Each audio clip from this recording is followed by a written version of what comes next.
మీ business ఏదైనా మీ ఊర్లో promotion చేయాలంటే అది సుమన్ టీవీతోనే సాధ్యం. ఇప్పుడే సంప్రదించండి. నమస్తే, వెల్కమ్ టు సుమన్ టీవీ. నేను మీ అమర్నాథ్. ప్రజెంట్ మనం విశాఖపట్నం భీమిలి నియోజకవర్గం పద్మనాభ మండలం పాండ్రంగి గ్రామం దగ్గర అయితే ఉన్నాము. పాండ్రంగి గ్రామం అంటే చాలా గుర్తింపు ఉంది. ఎందుకంటే అల్లూరి సీతారామరాజు పుట్టిన స్థలంగా పాండ్రంగి గ్రామానికి ఎంతో మహోన్నతమైన పేరైతే ఉంది. అటువంటి పాండ్రంగి గ్రామంకి ఒక గండం కూడా ఉంది. అంటే చెప్పాలంటే గండం అనే చెప్పొచ్చు. ఎందుకంటే ఈ యొక్క పాండ్రంగి గ్రామంకి ఏదైతే చెరువు ఉందో ఈ చెరువు ఈ యొక్క ఏరు ప్రవాహంలో ఈ యొక్క బ్రిడ్జ్ కంప్లీట్గా వర్షాకాలంలో మునిగిపోతుంది. ఎండాకాలంలో అయితే కనుక ఈ విధంగా ఉండే పరిస్థితి కనిపిస్తూ ఉంటుంది. అదే వర్షాకాలంలో అయితే కనుక ఇంచుమించు ఒక 10 అడుగుల ఎత్తు వరకు అయితే కనుక నీరు నిలిచిపోయి ఎవరైనా సరే ఆ యొక్క నీటిలో వెళ్ళే ప్రయత్నం చేసినా సరే ఎంతో మంది ప్రాణాలు కోల్పోయారు ఈ యొక్క వర్షాకాలంలో ఈ యొక్క పాండ్రంగి గ్రామానికి సంబంధించి. ఇటువంటి పరిస్థితుల్లో గత కూటమి ప్రభుత్వం ఎన్నికల సమయంలో ఏదైతే భీమిలి శాసనసభ్యులైనటువంటి గంటా శ్రీనివాసరావు గారు ఇక్కడ సభలో అయితే కనుక మాట ఇవ్వడం జరిగింది. ఈ యొక్క నేను ఎమ్మెల్యేగా గెలిచాక కంపల్సరీ ప్రభుత్వం వస్తే కనుక ఫస్ట్ ఈ పాండ్రంగికి అయితే కనుక బ్రిడ్జ్ వేయిస్తా అని చెప్పేసి మాట్లాడడం జరిగింది. అదే మాటని ఇప్పుడు ఆయన నిలబెట్టుకున్నారని చెప్పేసి ఇక్కడ ఉన్న ప్రజలు చెప్తున్నారు. ఎందుకంటే సర్వేగంగా అయితే కనుక ఈ యొక్క బ్రిడ్జ్ పనులు పూర్తవుతున్న పరిస్థితి అండ్ బ్రిడ్జ్ పనులు కూడా అదే విధంగా స్టార్ట్ చేసి ఇప్పుడు వర్క్స్ అయితే జరుగుతున్న పరిస్థితి అయితే కనిపిస్తుంది. సో ఒకసారి ఇక్కడ ఉన్నటువంటి కొంతమంది గ్రామస్తులతో మాట్లాడి తెలుసుకునే ప్రయత్నం చేద్దాం. ఇప్పుడు ఏదైతే బ్రిడ్జ్ లేక ఇన్నాళ్ళు పాండ్రంగి విలేజ్ పడిన ఇబ్బందులు ఇప్పుడు కూటమి ప్రభుత్వం వచ్చాక వెంటనే ఈ యొక్క బ్రిడ్జి పనులు అయితే కనుక శరవేగంగా మొదలుపెట్టిన పరిస్థితి. సో ఏ విధంగా ఉంది మీకు? ఈ మాము చిన్నప్పుడు కానీ మా పెద్దల కానీ కూడా బ్రిడ్జి అనేది లేదండి. చాలా మంది ఈ ఏట్లో కూడా పడిపోయారు. ఇప్పుడు ఈ ప్రభుత్వం వచ్చిన తర్వాత ఇప్పుడు మాకు బ్రిడ్జి వెంటనే అవుతుంది. ఆయన మాట ఇచ్చారు కనుక వెంటనే మాకు చేస్తాను. గంటా శ్రీనివాసరావు గారు ఆ రోజు మీటింగ్లో కూడా నేను గెలిస్తే తప్పకుండా మీకు బ్రిడ్జి చేస్తాను వస్తుంది, నేను చేస్తానని అన్నారు.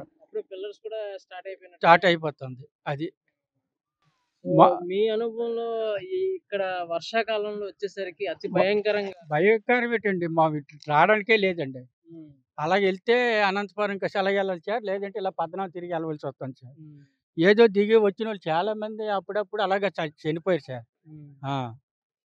సో ఏమైనా అనిపిస్తుంది కూటమి ప్రభుత్వం రాగానే ఈ ప్రభుత్వం రాగానే గంటా శ్రీనివాసరావు గారు అన్ని మాటకి ఈరోజు కంపల్సరిగా బ్రిడ్జి చేస్తానండి. అది అంటే ఈ యొక్క ఊరి కష్టాలు తీరినట్టే. కష్టాలు దీనివల్ల తీరినట్టే సార్. ఈ బ్రిడ్జి వల్ల మాకు కష్టాలు తీరినట్టే సార్. నా పేరు తాడిపూడి పైడి అండి. పాండ్రంగి గ్రామస్తులం సార్. మేము ఈ పాండ్రంగిలో పుట్టి మాకు 66 సంవత్సరాలు వచ్చింది సార్. ఈ టీడీపీ ప్రభుత్వం వచ్చి వెంటనే స్టార్ట్ చేశారు సార్. మా కష్టాలు చూసి మా బాధలు చూసి. సార్ పెద్దనా మీరు ఎప్పటి నుంచి పుట్టి పెరగడం ఇదే గ్రామం సార్. ఈ వర్షాకాలం వస్తే ఈ ఏట్లో పడి వెళ్ళడం, ఎవరో ఒకరు చవటం జరుగుతుంది. లేదంటే ఇలాగా పద్మనాభం భూమి మీద తిరిగి వెళ్ళవలసి వస్తుంది, లేదా అలాగా సంగివలస సామివలసగా తిరిగి వెళ్ళవలసి వస్తుంది. మాకు ఇక్కడ చాలా అంతరంగం కలిగి ఉన్నది ఇప్పటి వరకు. ఇప్పుడు వచ్చి ప్రభుత్వం వచ్చి స్టార్ట్ చేశారు కాబట్టి. గంటా శ్రీనివాసరావు గారు ఎవరైతే భీమిలి శాసనసభ్యులు ఉన్నారో ఆయన మాట ఇవ్వడం జరిగిందట కదా. గంటా శ్రీనివాసరావు గారు మాట ఇవ్వడం జరిగింది. ప్రభుత్వం వచ్చిన తర్వాత చేస్తున్నారు. ఇంతకుముందు మాజీ సీఎం గారు కూడా అలాగే మాట ఇచ్చారు. మాట ఇచ్చి శంకుస్థాపన కూడా చేసి వెళ్ళిపోయారు. ప్రభుత్వం వచ్చే చేస్తామని ప్రభుత్వం పోయే ముందు ఎలక్షన్ ముందు ఈ రకంగా గుజ్జులు పెట్టారు, బొక్కలు పెట్టారు. ఎప్పుడైతే ప్రభుత్వం మారిపోయిందో ఈ ఊసుకాయన రాలేదు అని దయచేసి సార్ బ్రిడ్జి కడితే పేరుని మీకు పిల్ల పేరుని పెద్ద తల్లి పేరుని పేరు ఉండిపోద్ది. జీవితాంతం కూడా పలానా వ్యక్తి వచ్చాడు మాకు బ్రిడ్జి పడ్డదని ఈ చుట్టుపక్కల గ్రామాలంటూ. అవును సార్. మళ్ళీ టీడీపీ వచ్చాక అదను గంటా శ్రీనివాసరావు వచ్చాక వస్తుంది. గంటా శ్రీనివాసరావు భీమిలి నియోజకవర్గానికి ఇది రెండోసారి ఎమ్మెల్యే. ఫస్ట్ సారి ఒకసారి ఇదేసారి సార్. ఓకే. నమస్తే, మీ పేరు? సూర్యనారాయణ గారు. ఎంత కాలం నుంచి పాండ్రంగి గ్రామం ఉంది? ఎంత చరిత్ర గల పాండ్రంగి గ్రామంలో ఎంతో మంది అయితే కనుక ప్రాణాలు కోల్పోయిన పరిస్థితి. ఈ యొక్క ప్రాణాలు ఇప్పుడు సంవత్సరానికి 2 పెనుగులు 3 పెనుగులు పోతున్నాయి. సో మరి నా చిన్నప్పటి నుంచి వస్తుంది అని అంటే ఇప్పటికి రాలేదు. ఈ రోజుకి బాగానే పనులు అవుతున్నాయి. సో ఎలా అనిపిస్తుంది మీకు ఇక్కడ బ్రిడ్జి? మీకు ఇక్కడ బ్రిడ్జి ముఖ్యమని అంటారా? ముఖ్యమేనా? ఎందుకని? అవతల పోవడానికి అవతల రావడానికి అన్నాడు. లేదంటే దీని మీద నుంచి వెళ్తే ఎంతో మంది ప్రాణాలు కోల్పోయారని చెప్పేసి చాలా నిజమేనండి. నిజమైతే సంవత్సరానికి 2 భయం లేకుండా వీళ్ళు చేయించడం. ఆ, ఆ. ఇప్పుడు ఇదే శైలి ఎందుకు వేస్తారు?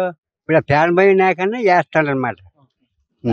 ఈ ఫ్యాక్టరీ కూడా లేకపోతే సంవత్సరానికి ఏ విధంగా ఉంది కూటమి ప్రభుత్వం? అదే ఎన్నికల సమయంలో గంటా శ్రీనివాస్ గారు మాట ఇచ్చారు, ఏదైతే ప్రభుత్వం వస్తే కనుక ఖచ్చితంగా పాండ్రంకి గ్రామానికి బ్రిడ్జ్ అయితే తెస్తా అని చెప్పేసి తెచ్చారు, అదే చెప్పారు. అదే చెప్పారా? సో చూశారు కదా, ఈ పాండ్రంకి గ్రామంలో ఉన్నటువంటి చాలా మంది గ్రామస్తులు కూడా చాలా హర్షాన్ని అయితే వ్యక్తం చేస్తున్నారు. ఎందుకంటే కూటమి ప్రభుత్వం భీమిలి శాసనసభ్యులు శ్రీ గంటా శ్రీనివాసరావు గారు మాట అయితే ఇచ్చారు. కంపల్సరీ ఆ నిండు సభలో చెప్పడం జరిగింది, కూటమి ప్రభుత్వం వస్తే కనుక మొదటగా పాండ్రంగి గ్రామంకి అయితే కనుక బ్రిడ్జ్ ఇస్తా అని చెప్పేసి. అదే విధంగా ఇప్పుడు బ్రిడ్జ్ పనులు అయితే పూర్తయ్యే పరిస్థితి అయితే వస్తుంది. ఇంచుమించు స్టార్ట్ చేసి వెంటనే పిల్లర్స్ కూడా వేయడం జరుగుతుంది. సో గ్రామస్తులు అయితే కనుక చాలా హ్యాపీగా ఉన్నారని చెప్పొచ్చు. శ్రీనుతో అమర్నాథ్, విశాఖపట్నం, సుమన్ టీవీ, భీమిలి.